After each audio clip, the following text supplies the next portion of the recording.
ஒரு வாயை மூட வாதம் செய், ஒரு வாயை மூட வாதம் செய், ஊர் வாயை மூட புத்தகம் போதும், ஊர் வாயை மூட புத்தகம் போதும். சமுதாயத்தில் நொந்து போனவர்களுக்கும் சமுதாயத்தில் தீண்டாமை தீயில் வெந்து போனவர்களுக்கும் மனிதநேயம் வளர்க்கும் மாமருந்து புத்தகம்.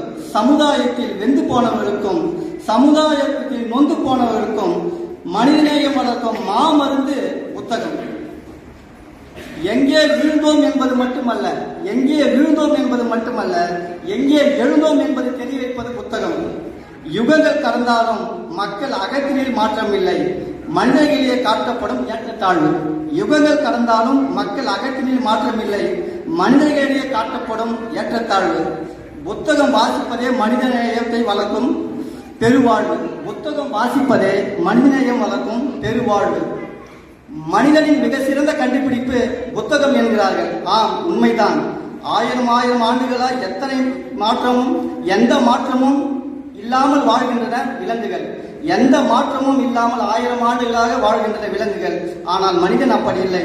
மனிதநேயம் வளர்ந்து கொண்டே இருக்கிறது. மனிதநேயம் வளர்வதற்கு முக்கிய காரணம் புத்தகம்.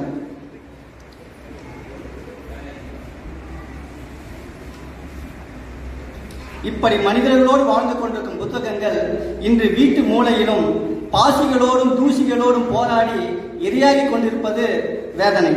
இப்படி மனிதர்களோடு வாழ்ந்து கொண்டிருக்கும் புத்தகங்கள் இன்று வீட்டு மூலையிலும் பாசிகளோடும் தூசிகளோடும் போராடி எரியாகி கொண்டிருப்பது வேதனை. நீ யோசிக்காமல் விட்டதையும் நீ நேசிக்காமல் விட்டதையும் உன்னை வாசிக்க வைத்து பின்பு யோசிக்கவும் நேசிக்க வைப்பது புத்தகம். நீ யோசிக்காமல் விட்டதையும் நீ நேசிக்காமல் விட்டதையும் உன்னை வாசிக்க வைத்து உன்னை நேசிக்கவும் வாசிக்கவும் செய்வது புத்தகம்.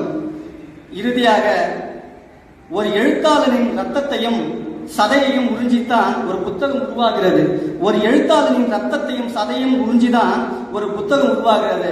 ஆம் நண்பர்களே, புத்தகங்களை வாசிப்போம், புத்தகங்களை நேசிப்போம், புத்தகங்களோடு சுவாசிப்போம். நன்றி, வணக்கம்.